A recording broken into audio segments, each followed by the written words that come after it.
एक छोटा सा शांत गांव पहाड़ियों और जंगलों के बीच बसा हुआ। इस गांव में एक पुरानी रेलवे लाइन थी जहां से ट्रेन बहुत कम गुजरती थी। लोग इस ट्रेन को गायब होने वाली ट्रेन कहते थे। यह ट्रेन आधी रात को आती, कुछ देर रुकती और फिर कहीं गायब हो जाती। समीरा, जो इस गांव में रहने वाली एक युवा लड़की थी, हमेशा इस ट्रेन की सच्चाई जानना चाहती थी। उसने गांव के बुजुर्गों से इसके बारे में पूछा, लेकिन हर कोई बस इसे एक भूतिया कहानी कहकर टाल देता। एक दिन समीरा ने फैसला किया कि वह खुद इस रहस्य को सुलझाएगी। उसने अपनी पढ़ाई और गांव की कहानियों के आधार पर ट्रेन की समय सारणी का पता लगाया। आधी रात को समीरा रेलवे स्टेशन पर पहुंची। चारों ओर घना कोहरा था और स्टेशन सुनसान पड़ा था। तभी धुंध के बीच से एक पुरानी भाप इंजन वाली ट्रेन दिखाई दी। ट्रेन रुक गई और दरवाजे अपने आप खुल गए। समीरा ने हिम्मत जुटाई और ट्रेन में चढ़ गई। अंदर का नजारा अजीब था।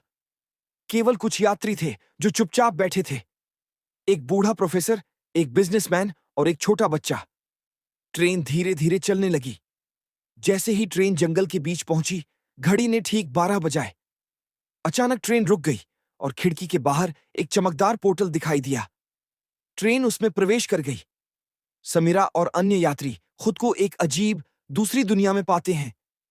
वहां समय और स्थान का कोई मतलब नहीं था। आसमान में चमकते हुए अजीब लाइट्स थीं और दूर दूर तक एक रहस्यमयी सन्नाटा। प्रोफेसर ने बताया कि यह ट्रेन एक लिमिनल डायमेंशन में प्रवेश कर गई है, एक ऐसी जगह जहां अधूरी कहानियां और खोई हुई चीजें रहती हैं।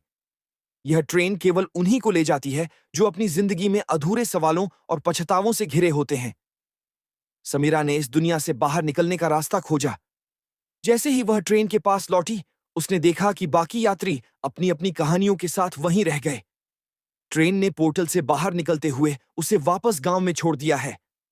आज भी गांव वाले कहते हैं कि गायब होने वाली ट्रेन उन लोगों को अपने साथ ले जाती है जिनकी कहानियां अधूरी हैं। लेकिन कोई नहीं जानता कि वे लोग कभी वापस आते हैं या नहीं। अभी तक एक सब्सक्राइब नहीं किया